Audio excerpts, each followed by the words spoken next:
আবু তাহের আদনান বলেছেন এমন এক সময় আসবে যে কাগজের টাকা নাকি চলবে না, দাওয়াত দিয়ে এসে কাগজের টাকা দিয়েন না, দাওয়াত দিবেন, দাওয়াত দিয়ে বলবেন যে কাগজের টাকা তো নেওয়া যাবে না, অতএব আপনাকে কাগজের টাকা দিব না। কি দিব? সব 1 টাকার পয়সা দিবেন।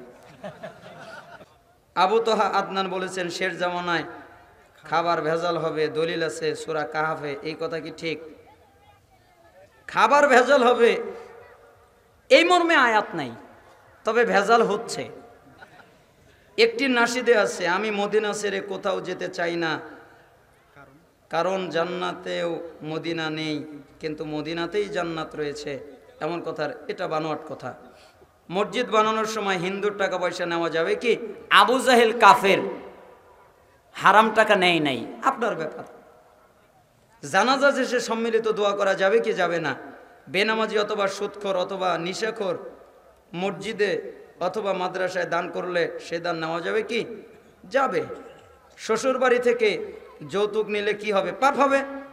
সালাম ফেরানোর পর আল্লাহু আকবার বলা যাবে কি? হাদিসের ভিতরে ইখতিলাফ আছে।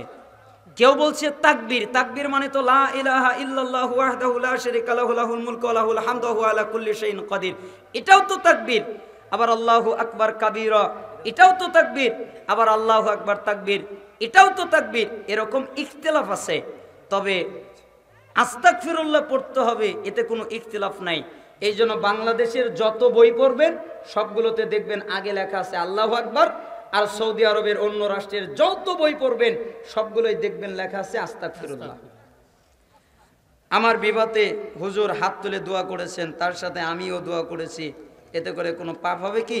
পাপ তো করেছেন, এখন মাপ চান। চোখের পাপ থেকে কিভাবে বাঁচাতে পারবো? চোখটাকে নিচু করবেন, তাহলে বাঁচাতে পারবেন। আমার বিয়েতে সবাই হাত তুলে দোয়া করলে আমিও কি সবার সাথে হাত তুলে দোয়া করব? আগে নিষেধ করবেন হাত নামান, নালে উঠে গেলাম, আমার বিয়ে করার দরকার নাই। ফরজ সালাতের পর মোনাজাত করা যাবে? করলে করবেন, যদি রাসূলকে অপমান করতে চান।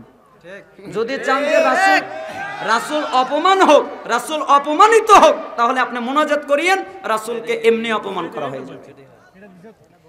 আপনার এক হিন্দু বন্ধু আমাকে একদিন প্রশ্ন করেছিল, আমাদেরকে যদি আল্লাহ তাআলা চালায় তাহলে আমাদেরকে খারাপ কাজে কেন নিয়ে যায়? হ্যাঁ, তোমাকে জাহান্নামের জন্য তৈরি করেছে, তা তুমি ওইরকমই থাকবে, বেকাই।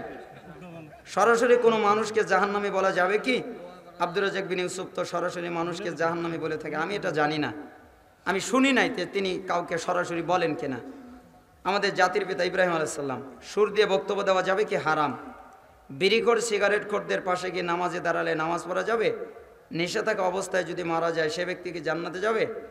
নেশাখোর অবস্থায় নেশা করলে 40 দিন ইবাদত কবুল হয় না, তাই না?